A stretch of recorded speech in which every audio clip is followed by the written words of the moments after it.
दोस्तों नमस्कार।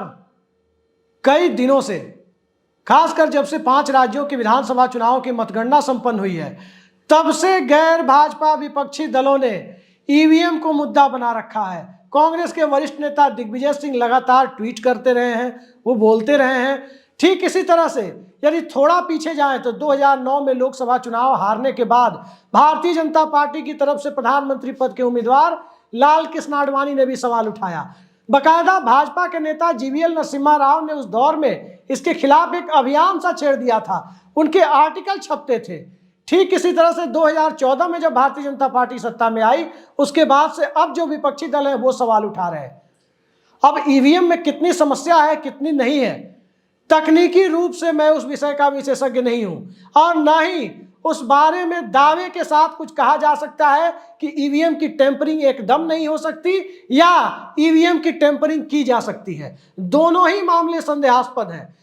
लेकिन एक दूसरा सवाल भी है जो ईवीएम से ज्यादा महत्वपूर्ण हो जाता है, लेकिन कोई विपक्षी दल या कोई भी ऐसा राजनीतिक दल या एनजीओ या कोई लोकतंत्र की प्रहरी माने जाने वाली संस्था भी इसके ऊपर ध्यान नहीं दे रही है, इस पर सवाल नहीं उठा रही है। समस्या की जड़ तो दरअसल चुनाव आयोग में है, चुनाव आयुक्तों के अधिकार में है। चुनाव आयुक्तों की नियुक्ति की प्रक्रिया से ज्यादा उन्हें हटाने की प्रक्रिया में है। लेकिन अब तक किसी ने नहीं सुना होगा कि किसी भी राजनीतिक दल ने वहां सवाल उठाया। आखिर सुप्रीम कोर्ट को यह क्यों कहना पड़ा था कि क्या टीएन शेषन जैसे अधिकारी नहीं मिलते जो चुनाव आयुक्त बनाए जा सके, जो मुख्य चुनाव आयुक्त बनाए जा सके? आखिर सुप्रीम कोर्ट के कहने की नौबत क्यों आई थी और क्यों चुनाव आयोग को भी कुछ लोग गोदी चुनाव आयोग कहने लगे हैं? गोदी मीडिया के बाद क्या वाकई चुनाव आयोग भी गोदी चुनाव आयोग हो गया है? और यदि थोड़ी देर के लिए इस पक्ष को मान लिया जाए कि गोदी चुनाव आयोग हो गया है, तो उसके पीछे कौन सी परिस्थितियां जिम्मेदार है? आइए इसे परत दर परत बिल्कुल आसान भाषा में खोलने की कोशिश करते हैं। भारत में संविधान के 15वें भाग में अनुच्छेद 324 से 329 के बीच में चुनाव आयोग की व्यवस्था है और चुनाव आयोग की जिम्मेदारियों को यदि आम बोलचाल की भाषा में कहें तो पूरे देश में लोकसभा और विधानसभा के चुनाव को स्वतंत्र और निष्पक्ष तरीके से कराने की संवैधानिक जिम्मेदारी चुनाव आयोग के पास है और इस कदम को उठाने के लिए तमाम वो अधिकार चुनाव आयोग के पास है जो वो ले सकता है और जिसे वो उठा सकता है। जिस किसी व्यक्ति की नियुक्ति या प्रतिनियुक्ति चुनाव के दरमियान इलेक्शन ड्यूटी में होती है, इलेक्शन ड्यूटी के दरमियान वो उस राज्य का, उस केंद्र का, उस संस्था का अधिकारी न होकर वो भूमिका उसकी चुनाव आयोग के प्रतिनिधि के तौर पर होती है और उस संबंध में कोई भी निर्णय चुनाव आयोग ले सकता है।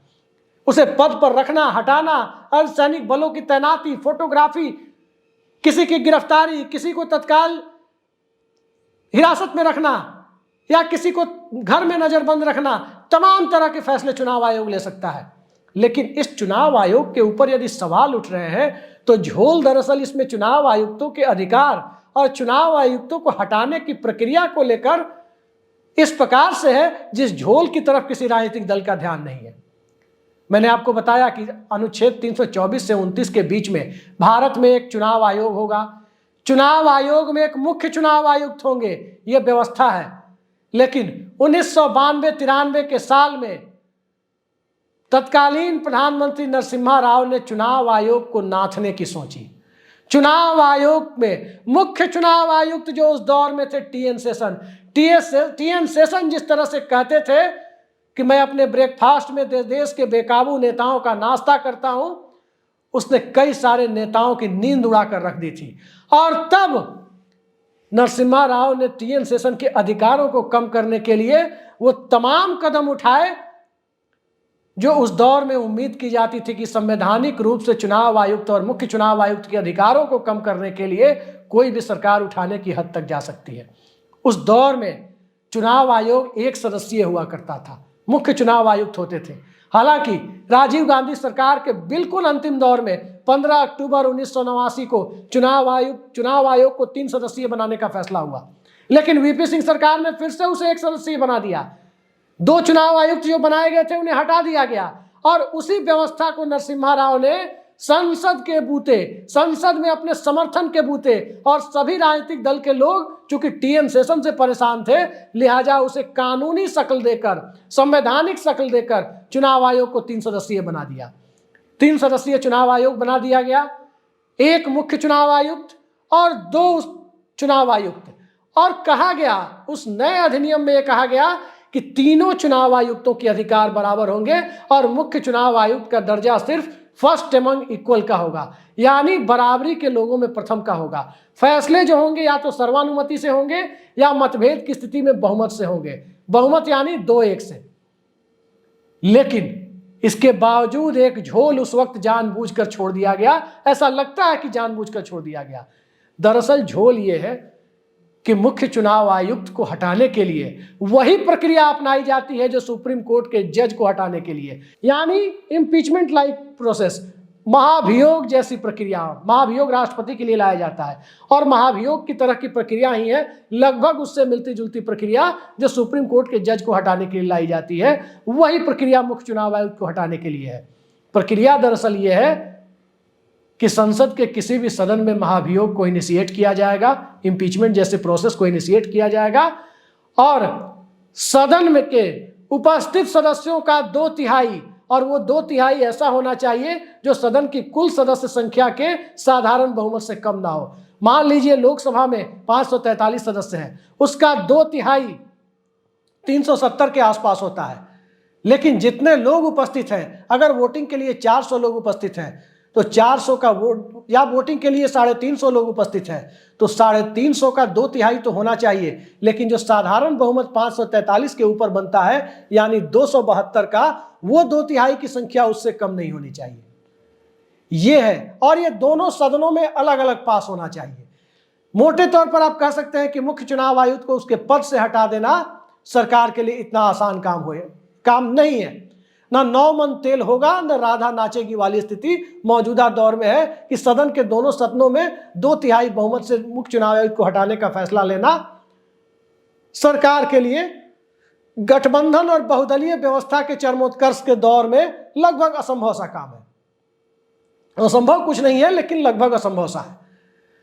अब सवाल उठता है कि मुख्य निर्वाचन आयुक्त को तो सुप्रीम कोर्ट के जज की तरह से हटाया जा सकता है, लेकिन जो बाकी दोनों चुनाव आयुक्त बनाए गए, जिनके वेतन और अधिकार मुख्य चुनाव आयुक्तों के बराबर है, उन्हें कैसे हटाया जाएगा?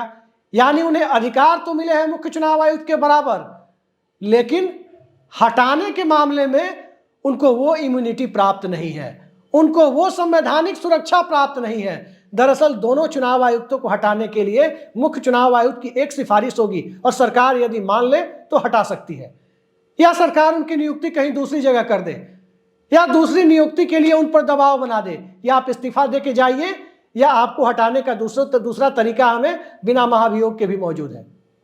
अशोक लवासा का चेहरा याद कीजिए, वो भी चुनाव आयुक्त थे, लेकिन कैसे हटाया गया या कैसे उन्हें हटने पर मजबूर किया गया? चुनाव आयोग में दरअसल चुनाव आयुक्तों को, जो 2 चुनाव आयुक्त मुख्य चुनाव आयुक्त के साथ होते हैं, उनको अधिकार तो दे दिए गए बराबर, लेकिन हटाने के मामले में सरकार जब चाहे उन्हें किसी सेक्रेटरी की तरह से हटा सकती है, जब चाहे, जैसे हेल्थ सेक्रेटरी, होम सेक्रेटरी या दूसरे लोगों को हटाया जाता है, उसी तरह से उन्हें हटा सकती है। अब उस परिस्थिति में जब 2 चुनाव आयुक्तों के ऊपर ये तलवार लटकी रहेगी कि जब चाहे सरकार उन्हें हटा सकती है, तो क्या वो गोदी चुनाव आयोग नहीं बनेगा तो और क्या बनेगा? क्या वो सरकार के पिट्ठों की तरह काम नहीं करेगा तो और क्या करेगा? ये सवाल बड़ा है। सवाल बड़ा इसलिए है कि एक राज्य में देखा गया कि सरकार अपनी पूर्व निर्धारित किसी योजना को, उसके पैसे लोगों को ट्रांसफर करना चाहती थी, चुनाव आयोग ने रोक दिया। लेकिन दिल्ली से जो पैसा भेजा गया, केंद्र सरकार जो भेज रही थी, चुनावी राज्यों में भी वो पैसा जा रहा था, वो केंद्र सरकार की एक स्कीम का पैसा, वो आचार संहिता के दौर में उस पर रोक नहीं लगाई गई। तमाम आरोप विपक्ष के लोग लगाते हैं, लेकिन चुनाव आयोग पर आरोप लगता है कि उन आरोपों पर वो सतही सुनवाई करती है या नहीं के बराबर सुनवाई करती है।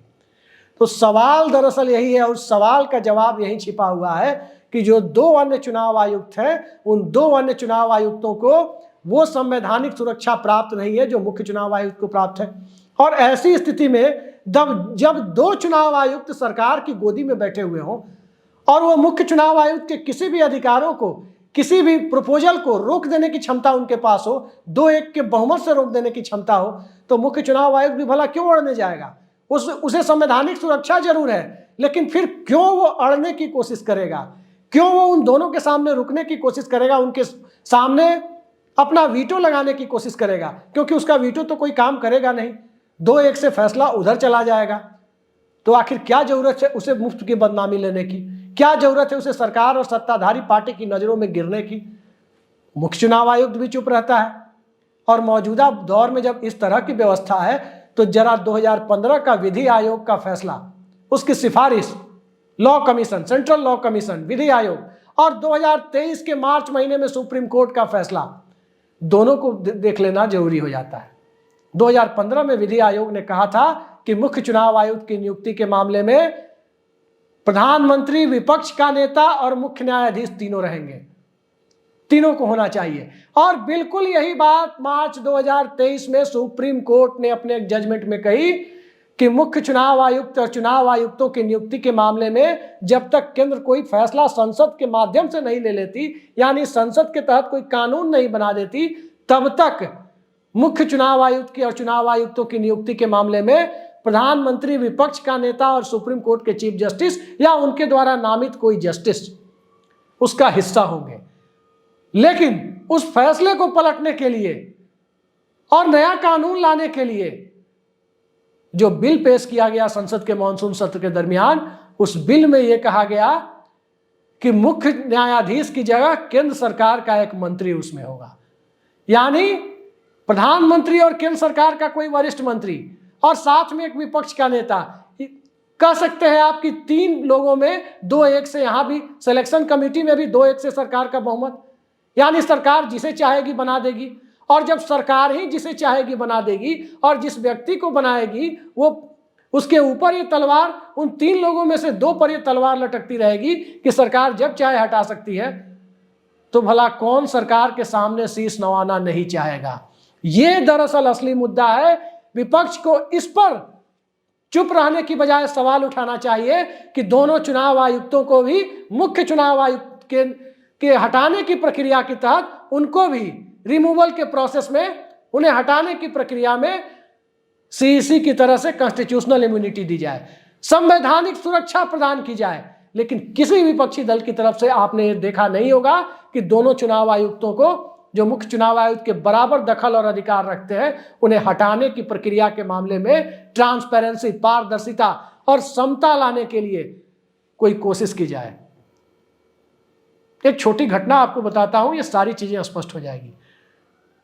1990 के नवंबर का महीना, चंद्रशेखर प्रधानमंत्री बन चुके थे और मुख्य चुनाव आयुक्त का पद खाली था। मुख्य चुनाव आयुक्त बनाने के लिए टीएन शेषन के नाम को लेकर चंद्रशेखर गंभीरता से विचार कर रहे थे। टीएन शेषन को उन्होंने बुलाया और कहा कि मैं तुमको मुख्य चुनाव आयुक्त बनाना चाहता हूं।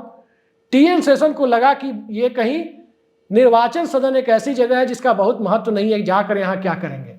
खैर, काफी मान मनोबल के बाद वो चले गए। शायद चंद्रशेखर ने सोचा हो कि इन्हें बना दिया जाए, उनके मन में जो भी हो, मुझे नहीं पता। मुख्य चुनाव आयुक्त तो सरकार की तरफ से टीएन शेषन बना दिए गए, चंद्रशेखर सरकार ने उन्हें मुख्य चुनाव आयुक्त बना दिया। लेकिन मुख्य चुनाव आयुक्त बनने के बाद टीएन शेषन, चूंकि उस मुख्य चुनाव आयुक्त को संविधान के अनुच्छेद 324 के तहत कॉन्स्टिट्यूशनल इम्यूनिटी, संवैधानिक सुरक्षा प्राप्त है कि उसे हटाया नहीं जा सकता आसानी से, दोनों सदनों में सुप्रीम कोर्ट के जज की तरह महाभियोग जैसी प्रक्रिया चलानी होगी, जजों को हटाने की तरह, तो ये काम इतना आसान नहीं है। फिर टीएन शेषन कोई गोदी चुनाव आयोग बनने की तरफ अग्रसर नहीं हुए। टीएन शेषन ने अपनी ताकत का एहसास इस देश के राजनीतिक बिरादरी को करा दिया, रातों की नींद उड़ा दी इस देश के राजनेताओं की। और एक दौर में तो लालू यादव ने यहां तक कहा कि शेषनवा को भैंसिया पर बिठा के गंगा जी में हिला देंगे। और बिहार का जो चुनाव हुआ वो सबने देखा, 1991 और 96 का जो लोकसभा चुनाव हुआ वो सबने देखा। वो भी लोगों ने देखा कि पूर्व प्रधानमंत्री, कांग्रेस संसदीय दल के नेता राजीव गांधी की जब निर्मम तरीके से राजीव गांधी इस दुनिया से चले गए, एक बेहद विभत्स घटना में वो चले गए और 2 चरण के लोकसभा चुनाव हो चुके थे, 2 चरणों का चुनाव बाकी था। लेकिन जिन प्रधानमंत्री ने टीएन शेषन को बनाया था उन प्रधानमंत्री की इच्छा के खिलाफ जाकर बचे हुए 2 चरणों के लोकसभा चुनाव को टीएन शेषन ने 3 सप्ताह के लिए आगे बढ़ा दिया। सुरक्षा के पुख्ता बंदोबस्त का बहाना लेकर चुनाव को आगे बढ़ा दिया और तब जाकर बचे हुए 2 चरणों का चुनाव जून के महीने में जाकर संपन्न हुआ। जो मई में जो चुनाव शुरू हुआ था, 20 मई को जो दूसरा चरण संपन्न हुआ था, अगले 2 चरण संपन्न होते होते और नई सरकार बनते बनते 21 जून यानी 32 दिन एक्स्ट्रा लग गए। तो आप सोच सकते हैं कि मुख्य चुनाव आयोग की ताकत क्या होती है।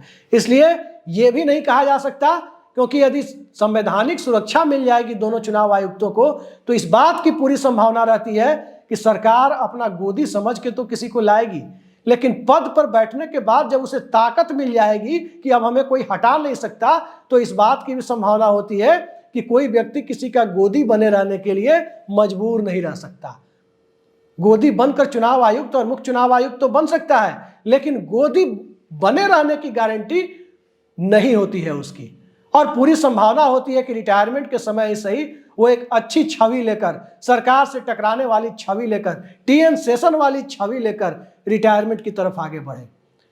तो ये एक बड़ा कारण है कि चुनाव आयुक्तों को 2 अन्य चुनाव आयुक्त जो मुख्य चुनाव आयुक्त के बराबर का अधिकार रखते हैं, उनको जब तक कॉन्स्टिट्यूशनल इम्यूनिटी यानी संवैधानिक सुरक्षा नहीं मिलेगी, तब तक इस देश में चुनाव आयोग पर आरोप लगते रहेंगे। और केंद्र सरकार का पिट्ठू बनाने के लिए जिस तरह से चुनाव आयोग के साथ कोशिशें जारी है, उन कोशिशों को दिन प्रतिदिन और ज्यादा हवा मिलती रहेगी और ज्यादा सवाल खड़े होते रहेंगे। देखते हैं राजनीतिक दलों को कब सद्बुद्धि आती है। और संसद का शीतकालीन सत्र जो अभी चल रहा है, क्या वाकई इस देश में कोई राजनीतिक दल ये सवाल उठाएगा कि मुख्य चुनाव आयुक्त को हटाने की प्रक्रिया जैसी कठिन प्रक्रिया दोनों अन्य चुनाव आयुक्तों के मामले में भी बनाई जाए? इन सवालों के ऊपर, इस बेहद महत्वपूर्ण सवाल के ऊपर जब तक इस देश के राजनीतिक दल नहीं जागेंगे, फिर वो ईवीएम चिल्लाते रहेंगे, कोई सुनने वाला नहीं होगा। फिर वो चुनाव प्रक्रिया में धांधली का आरोप लगाते रहेंगे, कोई सुनने वाला नहीं होगा। फिर वो सत्ता पक्ष के ऊपर अनैतिक तरीकों से चुनाव में और चुनाव को प्रभावित करने का आरोप लगाते रहेंगे।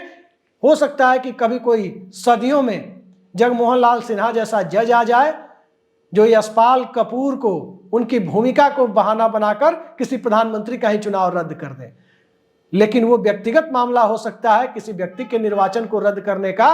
वो चुनाव प्रक्रिया में सुधार का एक ब्लूप्रिंट नहीं हो सकता। और आज जरूरत चुनाव प्रक्रिया में सुधार के ब्लूप्रिंट की है। और चुनाव प्रक्रिया में सुधार का ब्लूप्रिंट दरअसल चुनाव आयुक्तों की नियुक्ति और उन्हें नियुक्ति के बाद कॉन्स्टिट्यूशनल इम्यूनिटी, इसको सुनिश्चित करने से होगा।